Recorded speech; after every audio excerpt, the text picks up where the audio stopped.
코로나19 신규 확진자가 5,567명 발생해 월요일 발생 기준 최다 규모를 보였습니다. 위중증 누적 환자가 처음으로 900명을 넘었고 사망자도 54명 들어서 100명에 육박했습니다.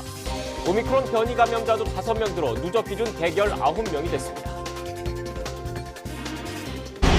어제 수도권에서 3,000명이 넘는 확진자가 나온 가운데 비수도권 확진자도 다시 1,600명대로 늘어났습니다. 병상 확보에도 비상이 걸려 대전과 충북, 경북에는 중환자 병상이 하나도 남지 않았습니다. 더불어민주당 이재명 대선 후보가 다주택자 양도세 중과 유예를 검토하겠다고 밝힌 데 대해 당 내에서도 찬반 논란이 이어지고 있습니다. 국민의힘 윤석열 대선 후보 측은 배우자 김건희 씨의 과거 허위 경력 보도에 대해 실제로 일은 했지만 경력기간 기재에 착오가 있었다고 해명했습니다. 50대 여성을 살해하고 함께 시신을 유기한 공범까지 살해한 혐의를 받는 52살 권재찬이 검찰에 넘겨졌습니다. 권재찬은 피해자들에게 죄송하다고 말하면서도 계획범행 여부 질문에 대해서는 대답하지 않았습니다. 흥신소를 통해 집 주소를 알아내 신변보호를 받고 있는 전 여자친구의 가족을 살해한 20대 남성의 신상공개 여부가 오늘 결정됩니다. 서울경찰청은 오후 신상공개위원회를 열고 신상공개 여부를 결정할 계획입니다. 넷플릭스 오징어 게임과 이정재, 오영수 배우가 미국 골든글러브 작품상 등 3개 부문 후보에 올랐습니다. 이정재 배우와 오영수 배우가 각각 나무주연상과 나무조연상 후보에 올랐는데 시상식은 내년 1월 9일에 열립니다.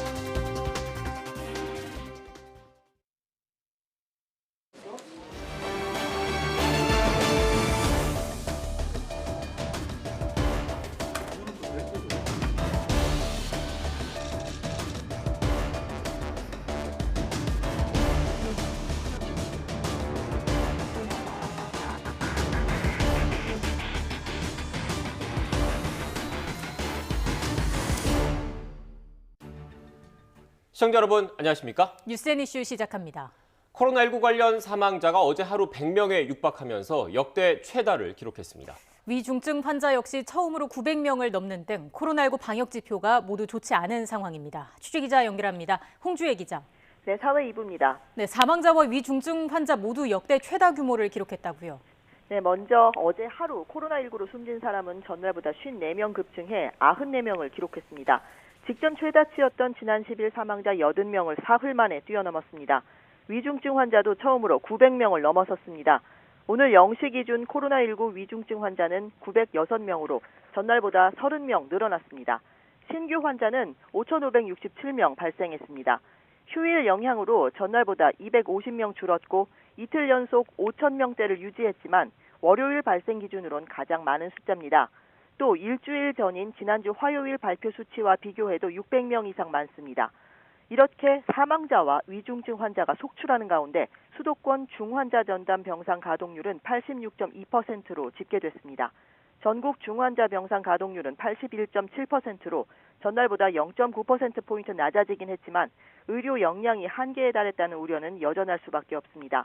다만 수도권 코로나19 환자의 병상 대기 상황은 하루 전보다 크게 호전됐습니다. 오늘 0시 기준 수도권에서 하루 넘게 병상 배정을 기다리는 코로나19 환자는 807명으로 어제보다 726명 줄었습니다. 국내 오미크론 변이 감염자는 5명 추가돼 누적 119명이 됐습니다. 네, 상황이 이렇다 보니 정부가 거듭 특단의 조치를 강구하겠다고 밝혔는데 정은경 질병관리청장도 거리두기 강화책을 검토하고 있다 이렇게 말했죠? 네, 어제 정은경 천장이 한 방송사에 출연해 말했는데요. 여러 가지 해왔던 방역 수칙 가운데 사적 모임 규모 축소 조정이나 다중이용시설 이용 시간 제한, 재택치료 확대 등 현 시점에서 효과적인 조치가 뭔지 검토하고 있다고 밝혔습니다. 거리두기 강화 기간에 대해선 12월에 고령층의 3차 접종에 집중하고 복지부도 3,000병상 확충을 진행하고 있기 때문에 그 준비 기간으로 12월 한 달 정도가 소요될 거라고 답했습니다. 그러면서도 구체적인 내용은 아직 정해진 바가 없다고 선을 그었습니다. 어제 손영래 중앙사고수습본부 사회전략반장도 이번 주 월, 화, 수요일의 상황을 보면서 특단의 대책을 검토하겠다고 밝힌 바 있기 때문에 강화된 거리두기 방안은 이번 주 금요일쯤 발표될 수 있을 것으로 예상됩니다. 유은혜 부총리도 학생과 학부모의 반발이 큰 청소년 방역 패스와 관련해 적용 범위와 시기를 검토하겠다고 밝혔습니다. 학원에 대해 검토가 가능한지 묻는 질문엔 학생 감염 경로를 분석해보면 학원을 통한 감염이 꽤 많이 있었다면서도 학원을 포함해 적용 대상과 신의를 논의하겠다고 답했습니다. 지금까지 사회 2부에서 전해드렸습니다. 비수도권에서도 코로나19 확산세가 거셉니다. 다시 하루 확진자 수가 1,600명대로 늘었습니다. 충남 홍성교도소에서는 집단 감염이 확인됐고 전북에서는 오미크론 변이가 확산하면서 방역당국에 비상이 걸렸습니다. 선별진료소 현장에 나가 있는 취재기자 연결합니다. 이상곤 기자. 네, 대전시청 남문광장에 마련된 선별진료소에 나와 있습니다. 네, 먼저 충남 상황부터 살펴보겠습니다. 집단 감염이 확인된 홍성교도소, 지금까지 몇 명이 확진됐습니까? 네, 홍성교도소에서는 지난 11일 신입 수용자 1명이 확진됐습니다. 이후 수용자와 교도관 등 500여 명을 검사한 결과 어제 29명이 추가로 양성 판정을 받았는데요. 교정시설에서 코로나19 집단 감염이 발생한 건 지난해 말 서울 동부구치소 이후 이번이 두 번째입니다. 다만 첫 확진자가 다른 확진자들과의 접촉은 없었던 것으로 알려져 추가 역학조사가 진행되고 있습니다. 확진자와 밀접 접촉자 등 160여 명은 교도소에 동일 집단 격리됐습니다. 감염자와 접촉이 없고 음성 판정을 받은 수용자 190여 명은 다른 교정시설로 이송된 상태입니다. 방역당국은 오늘 전체 수용자와 직원들에 대한 검사를 추가로 진행할 계획입니다. 대전에서는 어제 하루 151명이 확진됐는데요. 중구에 있는 노인 주간보호센터에서 이용자와 종사자 등 11명이 한꺼번에 확진됐고 학교를 매개로 한 감염 확산세도 이어지고 있습니다. 네, 전북에선 오미크론 변이 확산세가 심상치 않죠? 네, 그렇습니다. 전북에서 확인된 오미크론 확진자는 21명입니다. 이 밖에도 역학적 연관성을 띤 확진자가 수십 명이나 돼 확산 규모는 더 늘어날 가능성이 큽니다. 전북 지역 코로나19 신규 확진자는 사흘 만에 다시 100명대를 넘어섰는데요. 전주에서 어린이집 집단 감염이 확인되는 등 70명 넘는 확진자가 나왔습니다. 방역당국은 확진자들의 오미크론 여부는 확인되지 않았다고 밝혔습니다. 비수도권 신규 확진자 규모도 다시 1,600명대로 올라섰습니다. 세 자릿수 확진자를 기록한 시도는 부산과 충남, 대전과 대구 등 8곳이나 됩니다. 이렇다 보니 병상 확보에도 비상이 걸렸는데요. 어제 오후 5시 기준으로 비수도권에서 중환자 전담 병상이 하나도 없는 지역은 대전과 충북, 경북으로 확인됐습니다. 수도권을 제외하고 남은 병상은 대구 21개, 전북 18개 등 121개에 불과합니다. 지금까지 대전에서 YTN 이상곤입니다.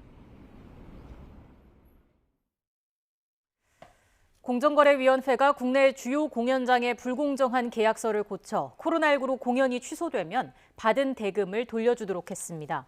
공정거래위원회는 세종문화회관과 예술의 전당 등 5개 대형 공연장과 함께 대관 계약서 일부 조항을 바꾸기로 했다고 밝혔습니다. 코로나19와 같은 감염병으로 행정명령이 발동돼 공연 계약이 취소될 경우 대관료를 돌려주도록 했고 공연장을 빌린 사람이 계약을 해지하면 40에서 100%를 물던 위약금을 공연 준비 기간에 맞춰 최소화하기로 했습니다. 공연장 사업자들은 이와 함께 30% 수준이던 계약금은 10에서 15%로 내리고 보통 입장권 판매 석 달 전까지 받던 잔금은 판매 시점에 받기로 약관을 스스로 수정했습니다. 김부겸 국무총리는 수도권 병원들이 자발적으로 코로나19 병상을 제공해준 덕분에 의료 대응 부담을 한결 덜었다면서 연대와 협력의 정신에 감사를 표했습니다. 김 총리는 어제 오후 서울 구로에 있는 한 병원에서 병상 확보와 운영 현황을 점검하고 수도권 병상 확보 협조병원 병원장들과 간담회를 열었습니다. 이 자리에서 김 총리는 기꺼이 병상을 내어준 병원장들과 현장 의료진의 결단이 없었다면 우리 공동체는 더 심각한 위기 상황에 내몰렸을 것이라면서 깊은 감사를 전했습니다. 병원장들은 코로나19 장기화에 따른 부담 경감과 중환자실 운영에 필요한 의료 장비 신속 지원 등을 요청했고 김 총리는 신속한 손실 보상과 장비 인력 등 필요한 지원에 최선을 다하겠다고 약속했습니다. 김부겸 국무총리는 방역 패스 본격 시행 첫날이었던 어제 백신 접종 이력을 확인할 수 있는 전자 예방 접종 증명서 앱과 전자 출입 명부서 시스템 오류가 발생한 데 대해 국민께 사과드린다고 밝혔습니다. 김 총리는 오늘 국무회의에서 특정 시간에 사용자가 몰리면서 갑작스러운 접속 부하가 발생했다며 이같이 말하고 관계부처의 시스템을 조속히 안정화하고 재발 방지 조치를 철저히 해달라고 주문했습니다. 김 총리는 이와 함께 오늘 회의에서 청년들의 경제활동과 교육훈련, 복지 지원을 위해 9개 부처 소관 14개 법률안을 일괄 정비한다며 다양한 영역에서 청년들의 기본적 권리가 법적으로 보장되고 청년에 대한 체계적 지원이 가능해질 것이라고 기대했습니다. 네, 방역당국의 코로나19 관련 브리핑이 잠시 뒤에 시작됩니다. 현장으로 가보겠습니다. 전략반장이 배석했습니다. 김동호 신환희 통역사의 수어 통역이 제공됩니다. 먼저 박향 방향총괄반장이 코로나19 대응 방안 등을 설명하겠습니다.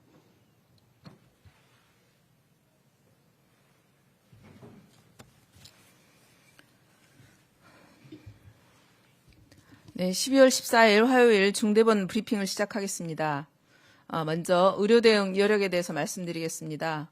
오늘 기준 중환자 병상 가동률은 81.8%입니다. 그중 수도권은 86.2%, 비수도권은 73.8%의 가동률을 보이고 있습니다. 준중증 환자 병상 가동률은 72.2%입니다. 특히 감염병 전담병원의 가동률은 76.2%가 되겠습니다. 생활치료센터는 67.6%가 사용 중에 있습니다. 어제 3,576명의 확진자가 재택치료로 배정됐습니다. 따라서 신규 확진자의 64.2%가 재택치료를 받고 있습니다.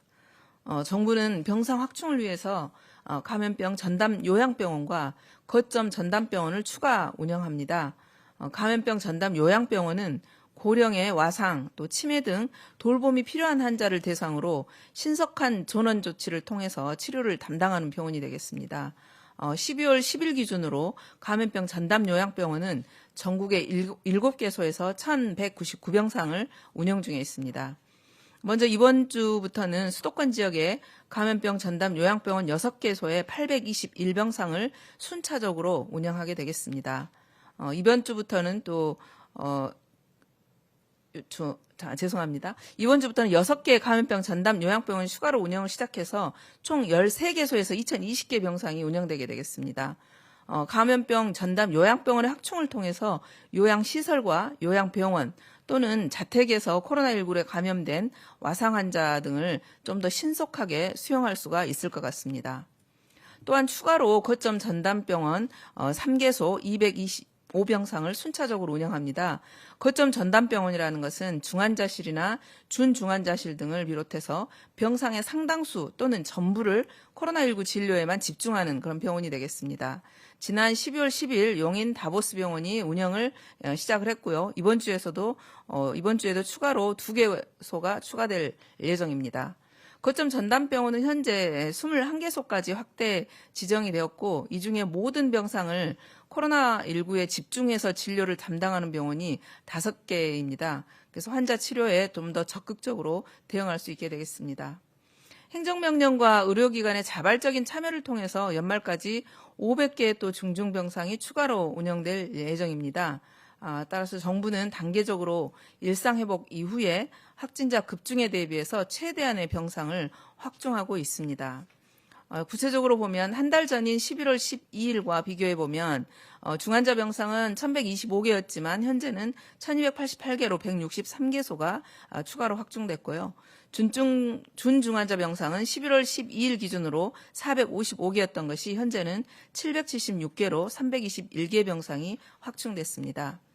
감염병 전담병원은 한 달 전에 1,081개였지만 현재는 12,541개로 2,500여 개가 가까이 증가한 규모입니다.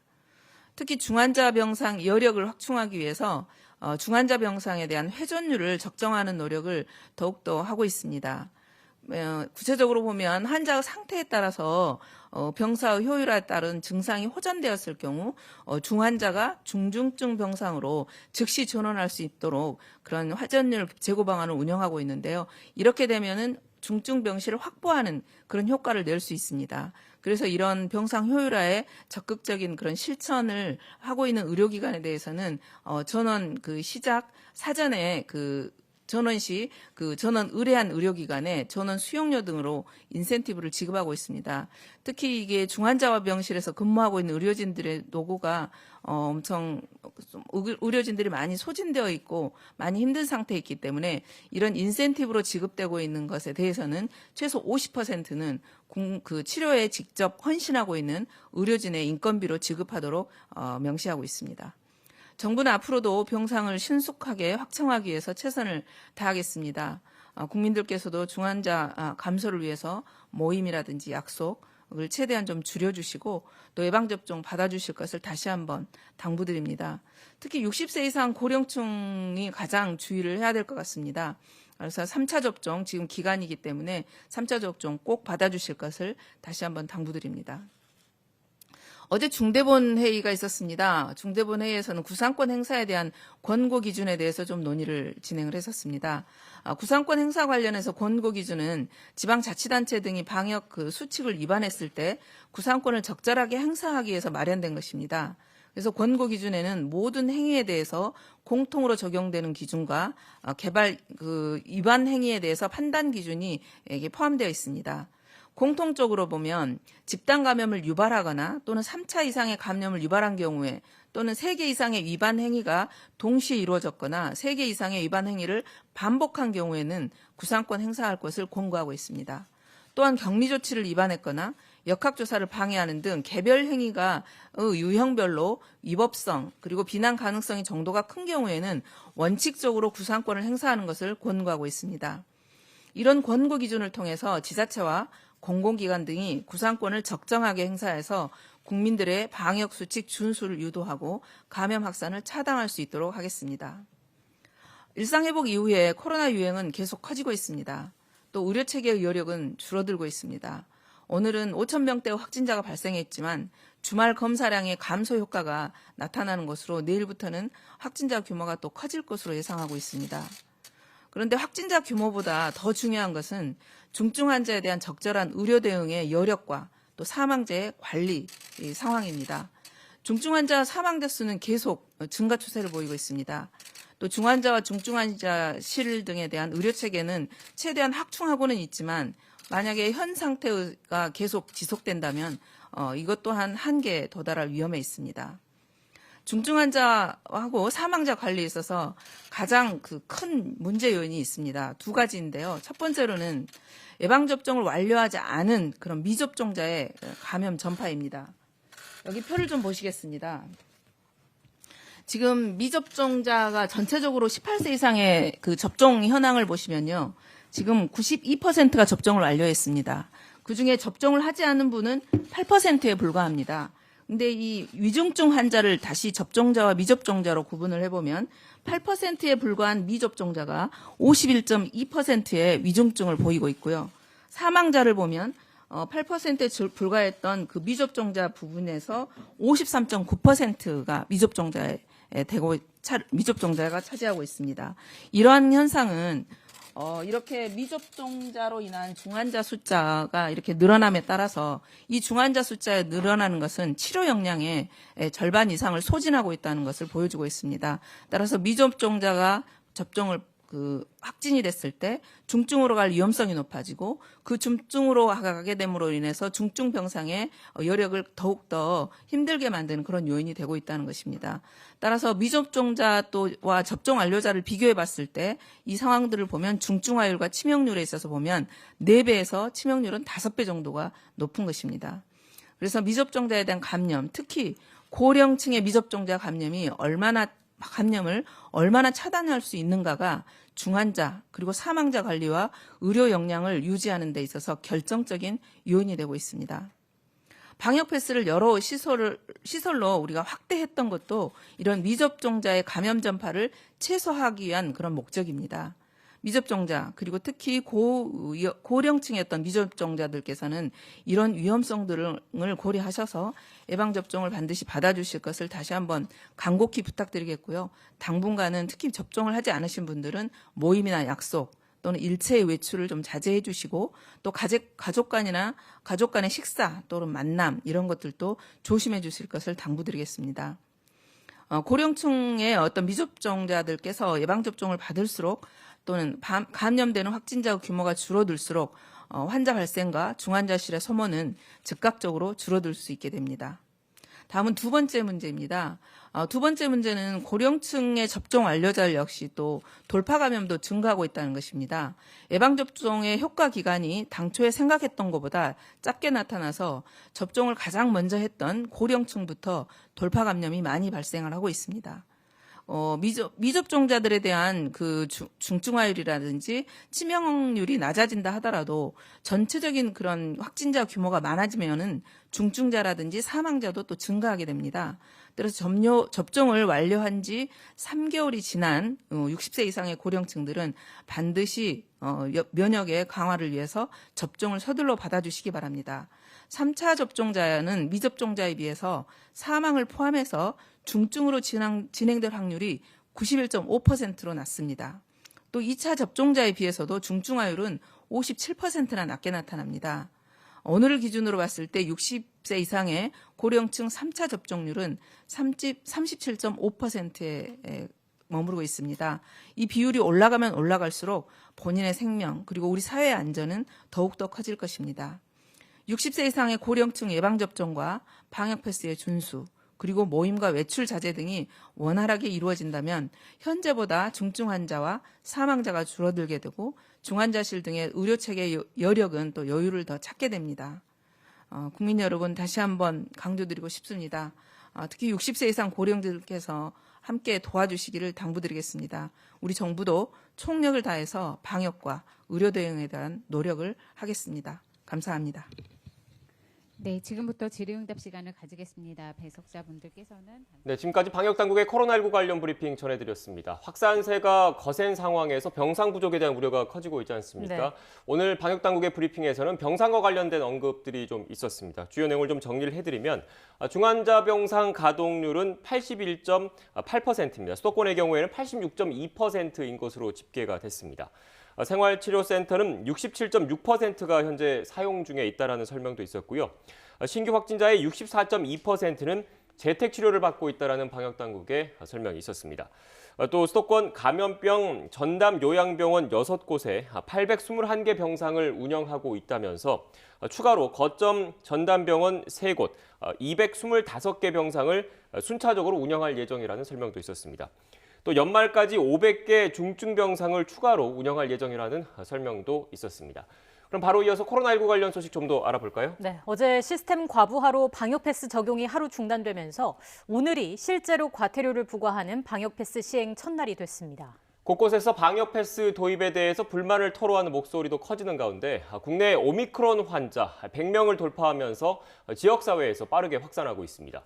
자세한 이야기는 취재기자 연결해서 들어보겠습니다. 이준엽 기자.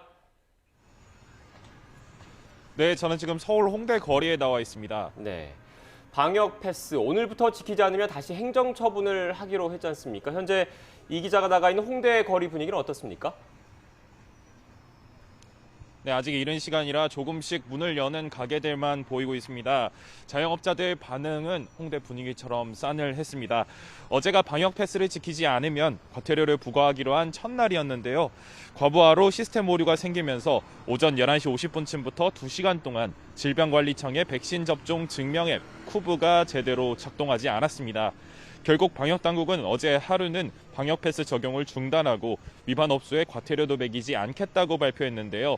갑작스러운 백신 패스 오류로 점심 장사에 차질을 빚은 자영업자들은 손님들이 화를 내며 다른 가게로 떠났다며 분통을 터뜨렸습니다. 시스템이 회복됐을 때도 여러 불편을 토로하는 자영업자가 있었습니다. 수기 작성만 해본 고령층은 대부분 백신 접종을 마쳤는데도 QR코드 인증을 해본 적이 없어 식사를 아예 포기하는 경우가 있었고 백신 패스 때문에 시민들이 식당이나 스터디 카페 등 다중이용시설을 출입하길 아예 꺼려하는 것 같다는 업주들도 있었습니다. 방역당국은 오늘도 인증 처리가 몰리는 점심시간 등에 접속 장애가 생긴다면 시설 운영자나 이용자 과실이 아니라고 밝혔습니다. 네, 방역 강화를 두고 다양한 의견이 오가고 있고요. 이런 가운데 오미크론 지역사회 확산이 빨라지고 있다고요. 네, 어제 0시 기준 역대 최다인 24명이 추가 확진되면서 전체 114명이 확진 판정을 받은 건데요. 지난 1일 첫 국내 오미크론 확진자가 발생한 지 13일 만입니다. 어제 신규 확진자 가운데 국내 감염이 21건, 해외 유입은 3건입니다. 또 기존 오미크론 확진자와 접촉하는 등 역학적 연관성이 있는 의심 사례도 25명 추가됐습니다. 확진자와 의심 사례를 모두 합하면 139명입니다. 특히 전남에서는 한 어린이집으로 오미크론이 전파돼 걱정스러운 상황인데요. 확진자 가운데 한 명이 다니던 어린이집 종사자 1명과 원생 5명, 원생 가족 13명 등 모두 19명이 이곳에서 확진됐습니다. 다만 방역당국은 지금까지의 오미크론 환자는 무증상이 24.4%이고 위중증은 1명도 없다고 밝혔습니다. 지금까지 서울 홍대 거리에서 YTN 이준엽입니다. 영국에서 코로나19 새 변이인 오미크론 감염으로 인한 첫 사망자가 나왔습니다. 보리스 존슨 총리는 오미크론이 곧 영국에서 지배종이 될 것이라며 가벼운 버전의 바이러스라는 생각을 버려야 한다고 말했습니다. 보도에 김형근 기자입니다. 백신 접종을 독려하기 위해 병원을 찾은 보리스 존슨 영국 총리. 오미크론 변이로 첫 사망자가 나왔다는 소식을 전했습니다. Sadly, yes, Omicron is producing hospitalizations and sadly at least one patient has now been confirmed to have died with Omicron. 영국 정부는 현재 오미크론에 감염돼 입원 중인 환자도 10명에 이른다고 밝혔습니다. 대부분 백신 접종을 2차까지 마친 사람들입니다. I think the idea that this is somehow a milder version of the virus, I think that's something we need to set on one side and just recognize the sheer pace at which it accelerates through the population. 영국의 오미크론 변이 확산 속도는 무서울 정도입니다. 2, 3일마다 배로 뛰더니 2주 만에 누적 감염자가 4,700명을 넘어섰습니다.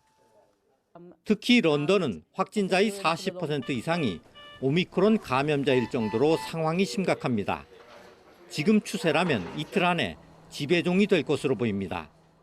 We can expect those numbers to dramatically increase in the days and weeks that lie ahead. In preparation, the UK's 4 chief medical officers raised the COVID alert level to 4, its second highest level. 영국 정부는 오미크론 확산에 대응하기 위해 추가 접종을 늘리는 데 총력을 기울이고 있습니다. 백신 2회 접종만으로는 충분히 대응할 수 없다는 연구 결과가 속속 나오고 있기 때문입니다. 영국 보건당국은 연말까지 18세 이상 모든 성인에게 추가 접종을 제공하겠다고 밝혔습니다. 정부 발표 뒤 접종센터에는 추가 접종하려는 사람들로 장사진을 이루고 있다고 현지 언론들은 전했습니다. YTN 김영근입니다. 윤석열 국민의힘 대선 후보의 부인 김건희 씨가 과거 대학에 제출한 교수 임용 지원서에 허위 경력과 가짜 수상 기록이 기재된 사실이 YTN 취재 결과 확인됐습니다. YTN이 확보한 김건희 씨의 당시 교수 임용 지원서를 보면 설립되지도 않은 협회에서 일했다고 했거나 받지도 않은 대상을 받은 것처럼 적혀 있기도 했습니다. 김 씨는 실제 이 대학에 1년 가까이 재직했습니다. 신준명 기자의 단독 보도입니다. 윤석열 국민의힘 대선 후보의 부인 김건희 씨가 지난 2007년 수원여자대학교에 제출한 교수 초빙 지원서입니다. 당시에는 개명 전 이름인 김명신으로 되어 있습니다. 김 씨 경력 사항에 한국게임산업협회 기획팀 기획이사로 재직했다고 적혀 있습니다. 재직 기간도 지난 2002년 3월부터 3년 동안으로 짧지 않은 기간입니다. 하지만 한국게임산업협회는 지난 2004년 6월에야 설립된 단체입니다. 김 씨가 일하기 시작했다고 적힌 시기보다 무려 2년 뒤에 만들어진 겁니다. 한국게임산업협회 측은 일단 김 씨의 재직 증명서가 협회 설립 이전 날짜로 발급된 경위를 확인할 수 없다고 밝혔습니다. 다만 확실한 건 기획팀과 기획이사란 자리는 아예 존재하지 않는다고 설명했습니다. 저희가 그때 취직 자리가 전혀 없어요. 그러면 지금 게임산업협회 기획이사라는 자리는 있나요? 없습니다. 당시 재직 증명서를 발행한 것으로 되어 있는 부서장 얘기를 들어봤습니다. 한마디로 김건희 씨를 협회 안에서 본 적이 없다고 말했습니다. 저는 본 적이 없어요. 사회에서 직원인은 잘 모르겠으나 내부적으로는 저는 본 적이 없어요. 김 씨 지원서에 적힌 수상 경력도 가짜였습니다.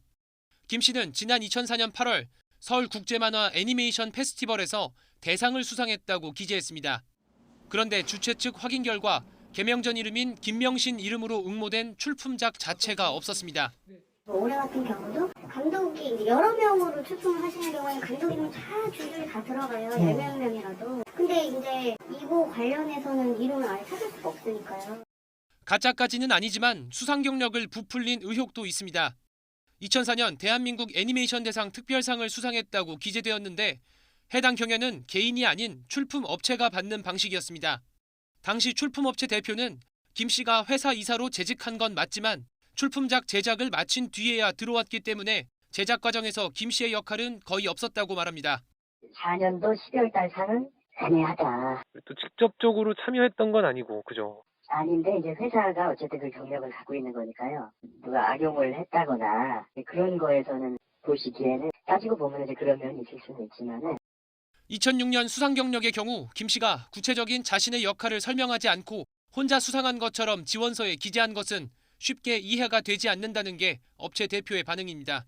어디까지 했냐 이거는 좀 어려운 역할이죠. 저는 사실은 뭐 감독하고 시나리오 썼지만은 오늘 제작 중이라고 얘기는 할 수 없거든요. 그렇게 얘기도 안 하고.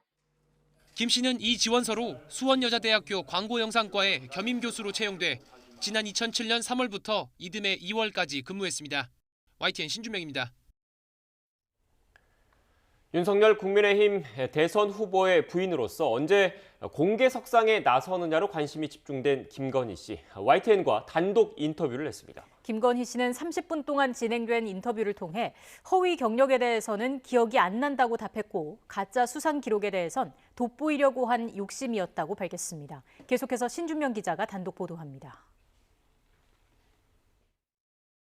YTN 취재진은 먼저 김건희 씨에게 2004년에 설립된 한국게임산업협회에서 2002년부터 기획이사로 일했다고 교수 지원서에 적은 경위를 직접 물어봤습니다.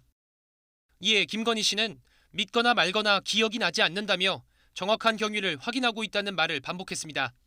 이러면서 당시 근무 기간을 잘못 기재하는 착오가 있을 수는 있지만 재직 증명서를 위조한 건 아니라고 강조했습니다.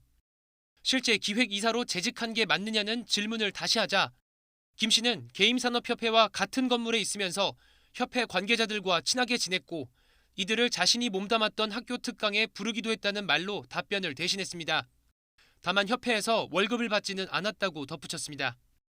이번에는 김 씨가 교수 초빙 지원서에 가짜로 적은 수상 경력에 대해 물어봤습니다. 특히 수상 경력 3건 가운데 2004년 서울국제만화 애니메이션 페스티벌 대상 경력에 대해선 돋보이려고 한 욕심이었고 그것도 죄라면 죄라며 가짜 수상 경력을 인정했습니다. 수상 경력 3건 가운데 부풀리기 의혹이 있었던 2건에 대해서는 회사 직원들과 같이 작업했기 때문에 경력에 넣은 것이라고 자신 있게 답했습니다. 김 씨는 겸임 교수 임용 당시 수상 경력 자체를 대체로 대수롭지 않게 받아들이는 분위기였습니다. 김 씨는 인터뷰에서 수상 경력을 학교 진학을 위해 쓴 것도 아닌데 무슨 문제냐고 강변했습니다. 그러면서 자신은 공무원, 공인도 아니고 당시엔 윤석열 후보와 결혼한 상태도 아니었는데 이렇게까지 검증을 받아야 하느냐고 취재진에게 여러 차례 반문했습니다. 김 씨는 자신의 채용으로 누군가는 피해를 봤을 수 있다는 지적에 대해선 자신이 채용되었다고 해서 누군가 채용되지 못하는 일은 없었을 것이라고 주장했습니다. 자신은 공채가 아니라 누군가의 소개를 받아 지원했기 때문이라는 점을 이유로 들었습니다. 김 씨는 30분 동안 진행된 인터뷰 내내 자신의 경력은 그냥 간단하게 쓴 것이란 점을 여러 번 강조했습니다. 허위 경력과 관련된 사문서 위조죄의 경우 5년 이하 징역 또는 1,000만 원 이하의 벌금형에 처할 수 있습니다. 다만 공소시효는 7년입니다. YTN 신준명입니다. 더불어민주당 이재명 대선 후보는 경제 행보를 이어가는 가운데 양도세 완화 공약을 두고 당내에선 공방이 이어지고 있습니다. 국민의힘 윤석열 대선 후보는 선대위를 둘러싼 잡음이 사그라지지 않는 가운데 오늘 관훈 토론회에 참석해서 기자들의 질문에 답했습니다. 김건희 씨의 겸임 교수 지원서에 허위 경력이 있었다는 YTN의 보도를 두고도 여야의 공방이 이어지고 있습니다. 국회 취재기자 연결해서 알아보겠습니다. 이경국 기자. 네, 국회입니다. 네, 민주당 이재명 후보가 다주택자 양도세 완화를 언급한 걸 두고 당내 논란이 이어지고 있다고요. 네, 그렇습니다. 앞서 이재명 후보는 매물 잠김 현상을 해소하겠다면서 다주택자에 대한 양도세 중과 유예를 검토하고 있다고 말했습니다. 윤호중 원내대표는 이와 관련해 오늘 MBC 라디오에서 효과가 별로 없다는 의견도 있다면서 당내 찬반이 엇갈린다고 말했습니다. 이어 후보의 말을 근거로 도입 여부를 검토 중이지만 효과에 의문이 있어 국민의힘의 중과 유예 주장을 수용하지 않았었다고 설명하기도 했습니다. 정부 역시 양도세 중과 유예의 부작용을 우려하고 있는 상황이라서 당정 갈등이 재현되는 거 아니냐는 목소리도 나오고 있습니다. 논란이 계속되는 가운데 이재명 후보는 오늘 경제 행보를 이어가는데요. 이 후보는 오늘 오후 3시 현대경제연구원을 찾아서 간담회를 진행합니다. 지난 3일 삼성경제연구소를 방문한 데 이어 잇따라 대기업 싱크탱크를 방문하는 건데요. 이 후보는 전환적 공정성장 같은 자신의 경제 공약을 설명하고 경제와 산업 분야 등에 대한 조언을 들을 것으로 보입니다. 이후에는 비공개로 코로나19 백신을 추가 접종받을 예정입니다. 다만 이재명 후보가 지난 대구 경북 순회 일정 때 만난 당 관계자가 코로나19에 확진돼서 이재명 후보도 오늘 오전 급히 진단검사를 받았는데요. 검사 결과에 따라서 오후 일정 진행 여부가 결정될 전망입니다. 이런 가운데 민주당은 코로나19 손실보상 추경 예산안과 관련해서 국민의힘이 혼란만 키우고 있다고 지적했는데요. 윤호중 원내대표는 아침 회의에서 국민의힘 선대위가 여기저기 왕만 있는 우왕좌왕이라고 지적하면서 이재명 후보와 민주당은 논의할 준비가 돼 있으니 윤석열표 추경안을 즉각 제시하라고 말했습니다. 네, 국민의힘 윤석열 후보는 오늘 관훈 토론회에 참석했지 않습니까? 여러 현안과 관련한 질문이 쏟아졌죠? 네, 그렇습니다. 윤 후보 오늘 중견 언론인 모임인 관훈클럽이 개최하는 토론회에 참석했습니다. 이 기조연설을 통해서는 국가가 반칙과 특권을 없애고 평등한 기회를 보장해야 한다며 정권 교체가 그 첫걸음이 될 거라고 강조했습니다. 질의응답 과정에서는 여러 의혹과 관련한 기자들 질문이 이어졌는데요. 먼저 고발 사주 의혹과 관련해서 윤석열 후보는 자신이 지시할 이유도 그런 사실도 없다고 강조했고요. 또 부산저축은행 부실 수사 의혹에 대해서는 대장동 대출건이 수사 대상이 아니었다고 거듭 밝히면서 부실 수사라는 주장은 어불성설이라고 반박했습니다. 윤석열 후보는 오늘 오후에는 한국여성경제인협회 전국총회에 참석합니다. 코로나19 장기화로 어려운 환경 속에서 분투하고 있는 여성 경제인들을 격려하고 여성 경력 단절과 고용기회 차별 등에 대한 해결 의지도 밝힐 것으로 보입니다. 이런 가운데 코로나19 손실보상을 두고 윤석열 후보와 김종인 총괄선대위원장이 엇박자를 내는 거 아니냐는 논란은 계속되고 있습니다. 이준석 대표는 오늘 MBC 라디오에 나와서 상당한 지원이 필요하다는 데에는 공감대가 있는 거라며 논란을 일축하는 모습이었습니다. 이준석 대표, 민주당 이해찬 전 대표가 국민의힘 선대위를 오합지왕이라고 비판한 데 대해서는 날을 세웠는데요. 이준석 대표는 이재명 후보가 혼자 음식점 총량제 등을 내지르다가 당에 제지당하지 않았느냐며 좌충우돌이라고 꼬집기도 했습니다. 자, 그리고 윤석열 후보의 부인 김건희 씨가 과거에 제출한 겸임 교수 지원서에 허위 경력이 있었다, 이런 YTN의 보도를 두고도 공방이 이어지고 있죠. 네, 그렇습니다. 국민의힘 선대위가 오늘 YTN 보도와 관련한 공식 입장을 밝혔습니다. 우선 한국게임산업협회 재직 경력과 관련해서는 정상적으로 재직증명서를 발급받았다고 반박했는데요. 김건희 씨가 단체 결성 초기 보수 없이 비상근 자문 활동을 했고 몇 년이 지나다 보니 재직 기간을 적는 데에 착오가 있었던 거라고 해명했습니다. 수상 경력을 부풀렸다는 지적에는 김건희 씨가 회사의 부사장으로서 출품작 제작에 깊이 기여했다면서 굳이 개인 수상과 회사의 수상을 구분하지 않았을 뿐이라고 반박했습니다. 하지만 민주당은 윤석열 후보와 김건희 씨가 국민에게 사과해야 한다고 촉구했는데요. 자신을 돋보이게 하기 위해 이력을 거짓으로 채워넣는 사람을 국민이 어떻게 믿겠느냐고 비판했고 윤석열 후보 역시 변명으로 빠져나갈 일이 아니라고 강조했습니다. 지금까지 국회에서 전해드렸습니다.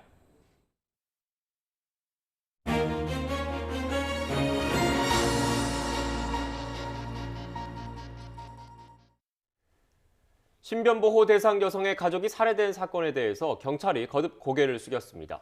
김창룡 경찰청장이 직접 피해 가족에게 위로를 전하면서 현행 신변 보호 체계에 대한 개선 방침도 밝혔습니다. 한편 경찰은 가해 남성에 대한 신상 공개 여부를 오늘 오후에 결정할 예정입니다. 이 밖에 주요 사건 사고 소식들 알아보겠습니다. 염건웅 유원대 경찰학부 교수와 함께합니다. 어서 오십시오. 네, 안녕하세요. 교수님, 어제도 저희가 관련된 사건을 다루긴 했는데 일단 경찰의 신변 보호를 받던 여성의 가족이 전 남자친구에게 희생이 됐습니다. 어머니는 결국 숨졌고 동생은 지금 현재 회복 중이라고 하더라고요. 네, 한 분은 안타깝게 숨지셨지만 그리고 다행히 동생은 지금 중환자실에서 회복 중이라고 알려져 있어요. 좀 쾌유하시기를 빌고요. 어쨌건 간에 지금 이 사건은 그 사고 발생 나흘 전으로 다시 돌아가 보면요. 결국은 이제 그 아버지가 이 지금 피해자의 아버지가 강남 쪽에서 지금 딸이 감금당한 것 같다, 납치당한 것 같다라고 신고를 했었는데 그 이후에 이제 그 위치 추적이 됐단 말이죠. 위치 추적을 해봤는데 충남 쪽에, 천안 쪽에 있는 걸로 나온 거예요, 피해자가. 그래서 거기 찾아봤더니 찾지 못했고 또 다른 또 이제 진술에 의해서 확인해봤더니 이제 대구에 있더라. 그래서 이제 가해자와 피해자가 같이 대구에 있었고 거기 이제 경찰이 출동을 했습니다.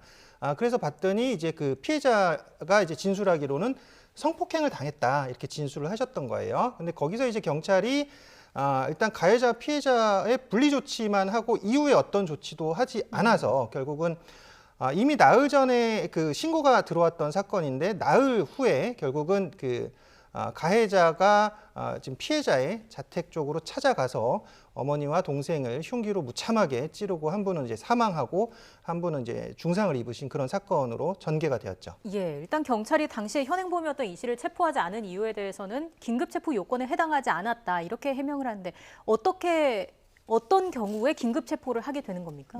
일단은 그 현행범 체포가 있고 긴급 체포 두 가지가 있습니다. 현행범 체포 같은 경우는 그러니까 지금 현장에서 범죄를 저지르고 있는 상황에서는 경찰이 체포할 수 있는 권한이 있고요. 그다음에 긴급 체포 같은 경우는 징역 3년 이상의 죄를 범했다고 의심한 만한 상당한 이유가 있는데 거기에 이제 증거 인멸이나 도망 염려가 있을 때 거기에서 이제 경찰이 영장을 발부받지 않고 긴급 체포를 할 수 있는 이제 사안이었거든요. 근데 이제 경찰이 여기서 이제 해명한 부분을 들어보면 긴급성, 상당성, 또 중대성을 모두 빠르게 판단해야 되는데 결국 이것이 이제 지금까지 직권남용 문제로 연결돼 왔었다라고 하고 있습니다. 그러니까 왜냐하면 경찰이 이제 경찰법상의 재량권을 갖고 있어요. 그래서 경찰이 현장에서 판단할 수 있는 권한이 주어져 있는데 여기에 이제 핵심적인 그 경찰이 해야 될 일은 뭐냐면 위험성에 대한 판단, 위험의 판단이거든요.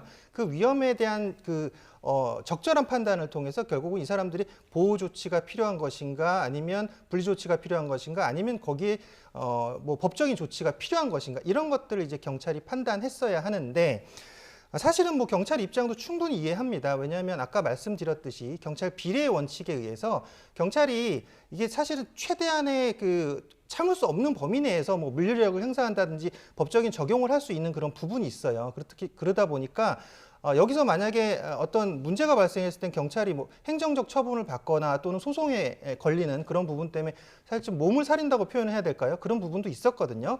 하지만 지금 이 사안은 사실은 나흘 전에 이미 이 사건이 보복 범죄로 이어질 수 있다라는 것이 충분히 예견되는 그런 사안이었다는 거죠. 그렇기 때문에 그런 부분에서 이제 적극적인 조치를 하지 않았다라는 점은 경찰에 분명히 좀 반성해야 될 부분이라고 보이고요. 또 특히나 이전 지금 사건들이 계속 지금 뭐 스토킹에 의한 범죄 사건들이 계속 지금 유사하게 발생을 하고 있잖아요. 그리고 특히 이번 사건 같은 경우는 스토킹 처벌법에 해당이 되지 않는 사안이었어요. 왜냐하면 스토킹 처벌법에 해당이 됐으면 법상에는 지금 그 가족까지 보호 조치를 할 수 있게 되어 있는데 이분은 이제 그 지금 성폭행 신고자였기 때문에 이제 여기에 대해서는 스토킹 처벌법이 해당이 되지 않지만 그래도 여기에 이제 경찰 신변 보호 조치가 들어가 있던 상태입니다. 그렇기 때문에 이 피해자는 스마트워치를 착용하고 있었고요. 그리고 또 경찰의 지금 그 보호 조치에 대한 그 지금 규정에 의하면 가족과 주변인까지도 신변 보호를 하게 되어 있었던 상황이에요. 이 사안 자체가. 그러니까 이런 부분에 대해서 경찰이 분명히 놓친 부분이 있고 이런 또 안타까운 지금 사건으로 전개가 되었다라고 볼 수가 있는 거죠. 지금 교수님께서 경찰 초기 대응의 문제점 그리고 신변 보호 조치에 대해서 간략하게 좀 말씀을 해주셨는데 이 신변 보호 조치에 대해 추가적으로 좀 질문을 드리겠습니다. 일단 그 여성이 전 여자친구가 신변보호 조치를 받고 있었는데 가족들은 지금 결국 피해를 본 거잖아요. 이 과정에서 어떤 문제가 있었다고 봐야 될까요? 그러니까 이 부분이 사실은 아까 말했듯이 스토킹 처벌법에 의해서 만약에 이분이 계속적으로 이제 스토킹 혐의가 입증됐다, 계속 신고를 하셨고 만약에 스토킹 그 범죄인 상황이다라고 경찰이 인지를 했었으면 이제 스토킹 처벌법으로 이제 바로 적용이 됐을 텐데 안타깝게도 지금 경찰이 처음에 감금 납치도 사실은 이게 중대한 범죄거든요. 근데 감금 납치 이후에 성폭행을 당했다고 분명히 피해자가 진술하셨는데도 불구하고 거기서 분리조치로 끝냈단 말이에요. 근데 왜 그랬냐면 아까 말했듯이 거기서 이제 현장에서 지금 법적인 조치를 취할 수 있는 부분이 분명히 있었는데 경찰이 얘기하기로는 이 사람이 적극적으로 임의동행에 임했고 조사에 임했고 그다음에 휴대폰도 제출했고 그다음 신상이 확실히 파악되었고 또 가해자와 피해자의 이 두 사람의 진술이 다르기 때문에 이 부분을 지금 아까 말했듯이 어떤 그 조치를 취할 수 없었다라고 지금 발언을 하고 있다는 거죠. 그러니까 네. 결국은 이런 그 긴급한 상황에서 이 가족까지 좀 보호해야 되는 그런 상황을 어떻게 경찰이 판단하고 또 우리가 제도적으로 보완할 것이냐. 특히 경찰이 여기서 할 수 있는 방안이 많지는 사실 않습니다. 예. 그러니까 스마트워치를 지급하는 방안이 있고요. 그다음에 접근 금지라든지 또는 자택과 거주지에 대한 순찰 강화하는 그런 경찰의 매뉴얼이 있거든요.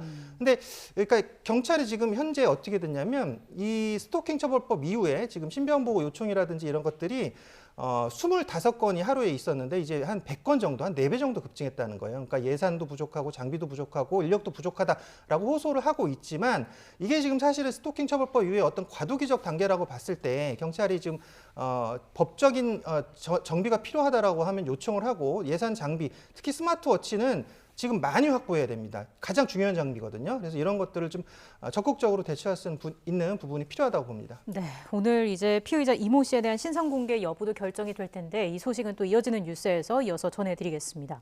다른 주제로 넘어가 볼게요. 미성년자들이 업주 몰래 무인 모텔에 입실해서 난동을 부린 사실이 적발이 됐습니다. 간략하게 어떤 사건인지 소개해 주시죠. 일단은 그 무인 모텔에 미성년자들이 출입을 하였고요. 근데 그게 아마 그 업주한테 사장님한테 직접적으로 결제를 하고 출입한 게 아니라 이제 무인 모텔이기 때문에 무인으로 출입을 할 수가 있는 그런 네. 상황입니다. 근데 그 내부에 들어가서 어쨌건 여러 가지 좀 난동을 부렸다라고 봐야 될 것 같아요. 술을 마시고 뭐 담뱃불로 창문과 담뱃불로 매트리스랑 침구를 지져놓고 예. 또 창문과 입구 손잡이까지 포함해서 이제 파손을 했는데. 여기 이제 또 경찰이 출동했을 때 막 고성과 난동을 피웠다는 거예요. 그러다 보니까 업주 입장에서는 지금 계셨던 손님들까지 내보내면서 한 420만 원 정도의 피해를 입었다라고 지금 호소를 하고 있는 그런 사건입니다. 네. 그런데 일단 뭐 이 학생들이 오히려 촉법 소년이라서 처벌할 수 없으니까 마음대로 해라 이렇게 했다는 주장도 나오고 있더라고요.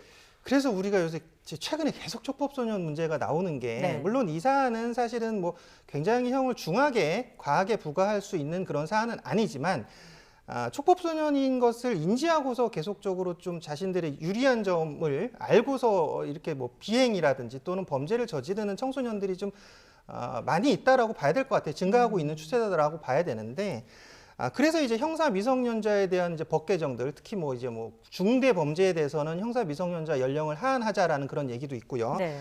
또 이런 부분에 있어서는 우리가 이제 미국 같은 경우는 이제 엄벌주의라고 하고요. 이런 청소년 범죄나 비행에 대해서. 그다음에 이제 북유럽 같은 데는 이제 보호주의를 취하고 있는데 우리가 이제 엄벌주의로 갈 것이냐 보호주의로 갈 것이냐 이런 것들을 좀 논의할 때가 된 것 같아요. 우리 이제 절충안으로 가고 있는 것 같은데 그렇기 때문에 결국은 이 지금 형사 미성년자들이 저지르는 이런 비행에 대해서도 조금 더 처벌을 강화해서 그러니까 이제 사실은 10세부터 18세까지는 보호 처분을 받게 네. 되어 있는데 말이죠. 근데 이 보호 처분에 대해서 지금 너무 좀 약하게 처분하는 단계로 많이 적용이 되는데 조금 더 강하게 처분하는 단계로만 적용이 된다라고 해도 어떤 법의 엄중함 또는 보호 처분의 엄중함을 청소년들이 좀 느낄 수 있게 할 수 있을 것 같아요. 그래서 보호 처분에 대한 조금 강화 조치가 좀 필요하다라고 보여지고 아까 말했듯이 우리가 이제 그 핀란드 같은 데 보면 이제 키바 프로그램이라는 게 있어요. 네. 국가적인 프로그램을 통해서 이런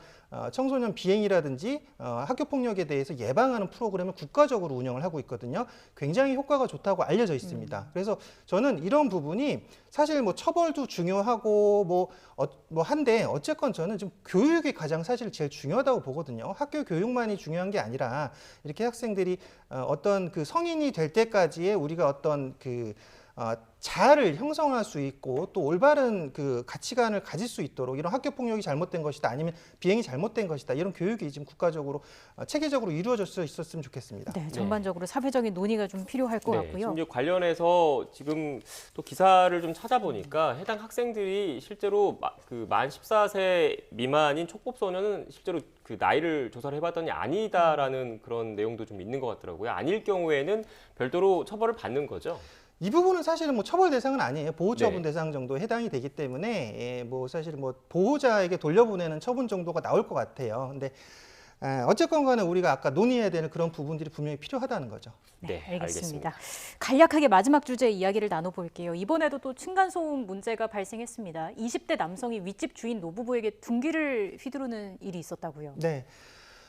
지금 거기 이제 그 70대 노부부가 그 집 주인이었어요. 네. 거기 살던 20대 청년이 70대 노부부에게 가서 둔기를 휘둘러서 남편이 사망하고 그 아내는 지금 중태에 빠진 그런 사건입니다. 그래서 이 사람이 지금 확인을 해봤더니 정신질환 경력이 있어요. 네. 3년 전부터 정신질환 경력이 있다라고 했고 1년 전부터는 약을 복용하지 않았기 때문에 이 정신질환이 좀 심해졌다라고 그러니까 결국은 조현병 환자이다라고 지금 판정이 된 것 같습니다. 네, 알겠습니다. 지금까지 염건웅 유원대 경찰학부 교수와 함께 주요 사건 사고 내용 짚어봤습니다. 오늘 말씀 고맙습니다.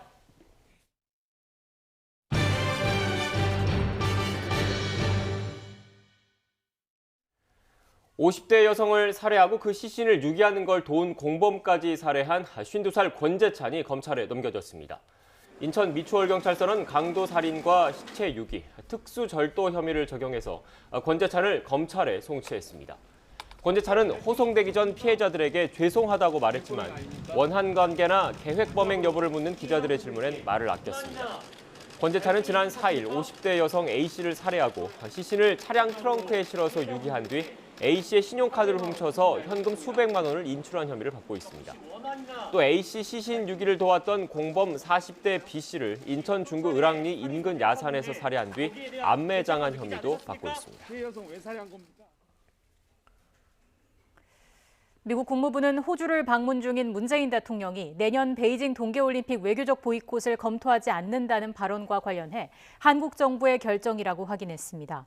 잘리나 포터 국무부 부대변인은 현지 시각 13일 전화 브리핑에서 문 대통령의 발언과 관련한 질문에 올림픽 참여 여부에 대한 결정은 스스로 내리는 것이고 미국이나 다른 나라 정부가 대신 내리는 것이 아니라며 이같이 답했습니다. 포터 부대변인은 다만 백악관이 외교적 보이콧을 발표하기 이전 동맹과 파트너들과 상의했다면서 이 같은 결정은 중국의 신장 위구르 자치구 지역 인권 탄압 때문에 내려진 것이라고 설명했습니다.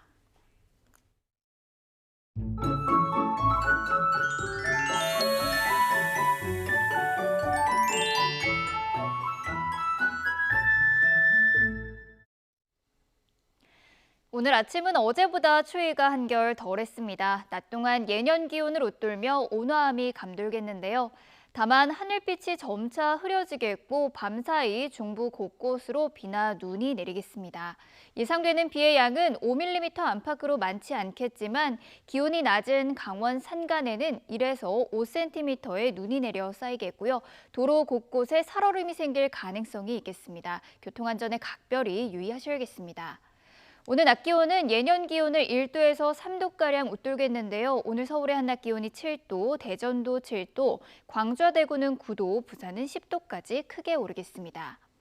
목요일 남부지방에 비가 내린 뒤 기온은 다시 영하권으로 떨어지겠고요. 주말에는 서울의 아침 기온이 영하 9도까지 곤두박질하는 등 올겨울 들어서 가장 추운 날씨가 찾아올 전망입니다.